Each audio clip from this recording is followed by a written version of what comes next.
So, ladies and gentlemen, what we're going to do now is I'm going to interview General Avivi on some basic points. I want to refer all of you to the map that you can see here. And I'm going to begin. Can we go back one slide, please? Thank you very much. Let's begin there. And what we're looking at is a map of the State of Israel. These maps have not been selected for any purpose other than illustrative. I want to, first of all, chip away a little bit more at the two-state solution paradigm. And I'd like to begin by talking about just basic geography, General. Along with your laser pointer, can you explain the issue of contiguity? As we know, the two-state solution calls for a contiguous Palestinian state established in Judea and Samaria and the Gaza Strip. Please explain the limitations of that, if you would. Well, we see here the Gaza Strip, this small area, and this area here is Judea and Samaria, known also as the West Bank. And as we can see, they are not connected at all. So basically, when people talk about a Palestinian state, this Palestinian state in the Oslo Accord is not contiguous. And if we would like to do it contiguous, we will have to separate the northern part of Israel from the southern part of Israel, which of course it's not realistic. And therefore, we have a problem talking about contiguity. The next point I'd like you to make is the geographical limitation and shrinkage that the State of Israel would fall prey to if a state for the Palestinians was established in Judea and Samaria, please. Well, from the sea to the Jordan River, this is only 43 miles. 43 miles, I'm sure some of you probably drove here in 43 miles. Now imagine if somebody would have told you that somewhere in the world, somebody is trying to stick two states, each one fast growing, each one with a large diaspora, in an area with the width of 43 miles. Now, when we look at what we know as the green line, this line here, which separates the major cities of Israel and the mountains of Judea and Samaria from the shores of Tel Aviv to the green line, it's only 9 miles. Now, I don't know about you, but I jogged this morning 9 miles. So think about it, jogging your own country in the morning. So I now want to go, we've spoken about some geographical limitations. Now let's talk about some security liabilities. If you would go to the next slide, please. What you're seeing here, ladies and gentlemen, is a topographical map. This topographical map denotes the high ground by way of the shaded, the dark reddish-brown areas, and the lowlands by way of the green coastal areas. This is a topographical map. Now, I want you to speak, General, to what would be the danger of a state established on the high grounds of Judea and Samaria, specifically to the lowland plains of Tel Aviv and so forth, as we see here in green. Well, the highlands obviously completely overlook the lowlands along the shore, and therefore any capabilities Palestinians would have in this area which are not overlooked by Israel will enable them to basically shoot on a daily basis all the major cities of Israel, all the roads, from the road of the short, road number 2, to road number 4 and road number 6. They will all be completely overlooked by the Palestinians from the mountains of Judea and Samaria. If we can go to the next slide, please. What this does is this pulls back the lens, ladies and gentlemen. Now, in this epoch of failing states, our working group, and we're not alone here, there is a whole group of thinkers who stand behind us. Our working group is deeply concerned by the dangers that would be attendant to the establishment of a Palestinian state on our eastern flank in Judea and Samaria, in this epoch of failing states, when we talk about what lies to the east of where that state would be. General, if you can talk through what the people are seeing, please. Well, first of all, I hope you know that this map is not updated at all. There is no state of Iraq today. There is no state of Syria. There is no Yemen. The maps look like this, but reality is completely different. All the Middle East is one big war zone, mainly between the Shia Muslims and the Sunni Muslims. And in this fight, both sides are mobilizing tens of thousands of fighters from one place to the other, from Iraq to Syria, from Iran to Iraq, from Saudi Arabia to Syria, and so on. And if the state of Israel will remain only 9 miles of width, this means that this whole region can mobilize hundreds of thousands of soldiers into the heartland of Israel, into Judea and Samaria. And I can tell you that in this scenario, unfortunately, the IDF won't be able to cope with such a threat. Next slide, please, if we can. We return to the map of the state of Israel, and what's particularly troubling for us is that given the challenge of contiguity that the general spoke of, this inability to connect the West Bank with the Gaza Strip without bifurcating Israel north from south, what has occurred has been the complete casting aside of the Gaza Strip as a part of the resolution. Nobody has addressed themselves to a cogent solution for the Gaza Strip. The closest people have come to doing so have been individuals such as the former Secretary of State, John Kerry, who in his final address on the issue as the Secretary of State said, the Gaza Strip has solutions, we can deal with those solutions later, for now we need to deal with Judea and Samaria. We actually believe that that's a consequence of there not being a plan for the Gaza Strip.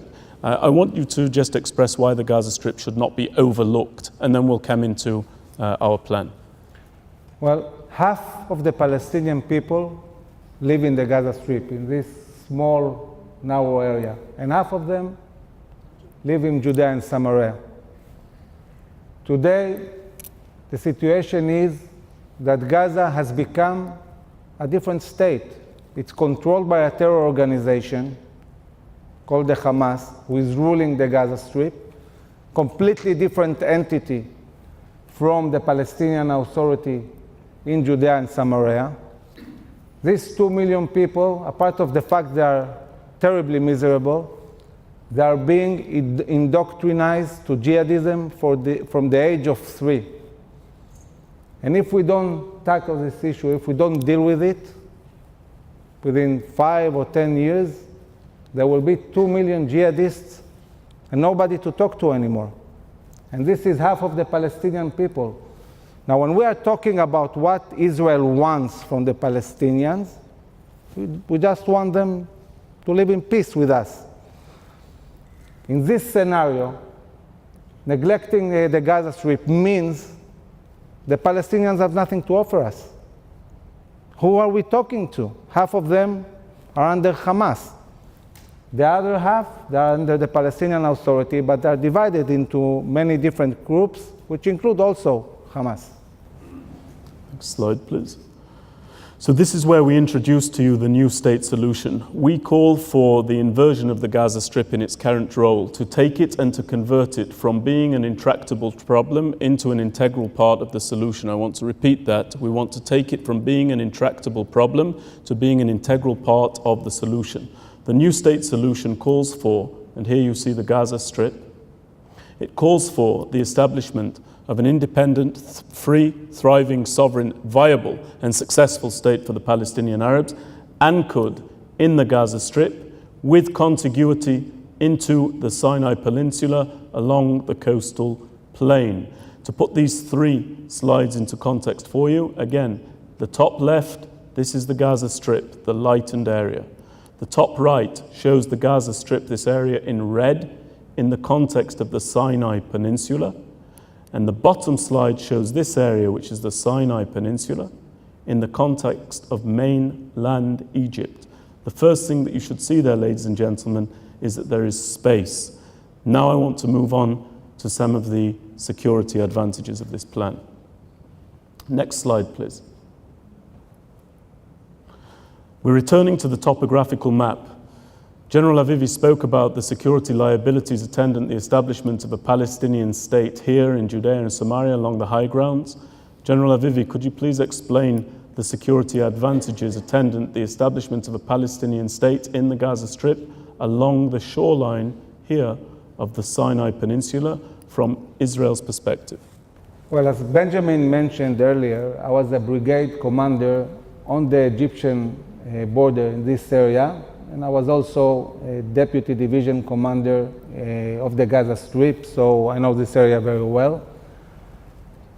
On the border, on the Egyptian border, you can see the high mountains on the Israeli side overlooking the shallow area where we envision the Palestinian state. So this is an exact inversion of the situation we're facing in mainland Israel. While in the north, Palestinians are overlooking Israel, and Israel has a very, very narrow area, and it's also shallow. In the south, there is a very large strategic depth, which we have due to the Negev desert. Most of the Israeli population is more to the north, so we don't have major cities in this area. And also we are able to control very well this area. So looking to the future, if this Palestinian state would try and fight Israel, we'll have a huge advantage and we will be able to cope with it. No, it's very important that you listen to these considerations about security, because nobody in our working group is naive to the possibility of the state becoming belligerent. Any state that's established should be defensible against. We believe that there are many, many advantages, just a couple of which you've heard about here. If we can go please to the next slide. We talk about the establishment of an independent, free, thriving, sovereign state for the Palestinians. I'm going to quickly skip along this slide. This, of course, you will notice is the coastline of Tel Aviv. Some of you will be fortunate enough to be intimately familiar with this coastline. The coastline in the Sinai Peninsula is even more inviting, even more promising than this, and key to this plan is that having a coastline and having a shoreline gives the opportunity to the new state, unlike in the landlocked Palestinian state in the two-state paradigm in Judea and Samaria. Here, a coastline would give this state the opportunity for import, for export, for trade, for commerce, for hospitality, for the building of a new world. None of those opportunities are attendant the two-state solution. All of those opportunities are attendant the new state solution. When we say free and thriving, that is precisely what we mean. The General and our working group speak not only of a shoreline, but also of an airport and also of a harbour. We can go to the next slide, please. This is the penultimate slide before we come to your questions. What you're looking at here is a satellite image of the Sinai Peninsula at night. General Avivi, can you talk through what they're looking at, please? Well, we see Israel with Judea and Samaria and even parts of Jordan. Look how dense the lights are already now. Now, Israel is a fast-growing nation. What will happen in 50 years? What will happen in 100 years? Where will the Jewish people live? Where will the Palestinians live? We, as Jews, we can, with a blink of an eye, go back 2,000 years and talk about our Second Temple and the rebellion against the Romans. We can go back 3,000 years and talk about King David and how he conquered Jerusalem. Can you go forward 2,000 years and think what will become of the Jewish people in 2,000 years? Where will they live? So it's obvious that we will need land. Land is important. Some people tend to disregard this. And it's obvious that the Palestinians need land. So what we are doing here is bringing more land to the discussion. And looking at the Sinai Peninsula, this area is huge. It's 60,000 kilometers squared. Just to understand what this means, Judea and Samaria and Gaza, the area we're talking about, the Palestinians, is less than 6,000. It's less than 1/10 of the Sinai Peninsula. So this is potential. This is a place where we can find solutions. And what we are suggesting is giving the Palestinians 10% of the Sinai Peninsula. That's it. 10% is as big as Judea and Samaria, together with the strip of the Gaza Strip. Not take from them anything. What they have already, they have in the West Bank. And create a contiguous, free, sovereign state for the Palestinian people in this area. Now, just before I ask for the final slide to come up, I don't know if anyone's manning the computer. But what you see here, ladies and gentlemen, in one word, is potential. There is potential to develop there. Not only do you see that, but you also see that the Egyptian society, as in biblical times, is still built and established along the Nile River and the Delta. But there's a pressing issue for Egypt. The Ethiopians downstream are building the 4th largest dam in the world. That means that there will be a restriction of water, and the State of Israel is able to assist with that. We'll talk more about Egypt, I'm sure, by way of your questions. If we could just have the final slide, just one click. Perfect. In conclusion, I want to talk to you about this. This is the final statement made by Secretary of State Kerry in his final address on the issue, and I'm going to read it aloud to you before we open up to any challenges or supplements that you have. Secretary of State Kerry said, quote, "The United States is deeply committed to securing Israel's future as a Jewish and democratic state.